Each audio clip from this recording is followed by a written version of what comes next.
Good afternoon. Wednesday lunch. கீரை, காரப்பழம்பு, ரசம், கோஸ் பொரியல், கோஸு கூட்டு, சாப்பாடை போட்டு கூட்டு, வஞ்சிர மீன். சரவணனுக்கு நன்றி. நன்றி சரவணன், இவங்க எங்களுக்கு மீன் கொடுத்தமைச்சதுக்கு. வாழ்க வளர்க. ஆஃப்டர் 2 months அப்புறமா இன்றைக்கி தான் மீன் சாப்பிட்றோம் வீட்டில். வெளியிலே சாப்பிடல, வீட்லேயே சாப்பிடல. ஏன்னா எங்கள் வீட்டில் எல்லாம் வெஜிடேரியன்ஸ். அதனால் இன்றைக்கி சரவணன் கொடுத்து அனுப்பிச்சார் ஃப்ரெஷ்ஷாக வாங்கி. அவ்வளோ டேஸ்ட்டாக இருக்கும் போல். பார்ப்போம். ஸ்லைஸ் அவ்வளோ சூப்பராக இருக்கு.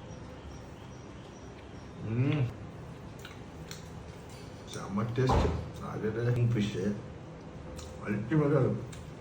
இது மாதிரி தாங்க வேணும் வாழ்க்கையில். அவ்வளோ அருமையாக இருக்குது. சில்வியா என்ஜாய் பண்ணி சாப்பிடுவான். அவனுக்கு பிடிச்சதே மீன் தான். நேற்று ப்ரான் சாப்பிட்டோம் இந்த ரெஸ்டாரண்ட்டில். நல்லா இருந்தது. என்னென்னா சமைக்க தெரியாதவங்க போய் விலை கொடுத்து போய் சாப்பிட்லாம். எங்கள் மாதிரி சமைக்க தெரிஞ்சவங்களாம் 1 கிலோ இறாலை வாங்கி பொரிச்சா ஒரு குடும்பமே சாப்பிட்லாம். 400 ரூபா 450 ரூபா கொடுத்து 6 பீஸ் 8 பீஸ் தான் தராங்க. அது ஒன்றும் மசாலா போட்டு ஃப்ரை பண்ணி எல்லா கிரேவியும் ஒரே டேஸ்ட்டாக தான் இருக்கு. அப்பா இங்கிலாந்து மாதிரி ஆயிடுச்சு இந்தியாவும். இங்கிலாந்துலேயும் ஒரே மாதிரி தான் கிரேவி. இந்த பாகிஸ்தானி பங்களாதேஷ் சிஸ்டம் போனால் அது மாதிரி சிஸ்டம் ஆகிடுச்சு. அவங்க தான் ஒர்க் பண்ணுறாங்க. பங்களாதேஷ் அவங்க தான் ஒர்க் பண்ணுறாங்க. நேபாள் அவங்க தான். ஒரு திருப்தியான சாப்பாடு இன்றைக்கி.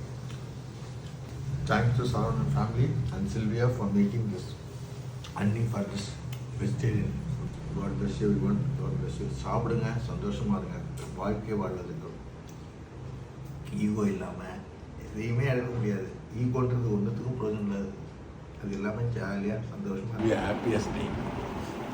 ஹாப்பி டேஸ் இல்லையா? நீன்னா அவங்களுக்கு அவ்வளோ உயிருங்க. தேங்க்யூ.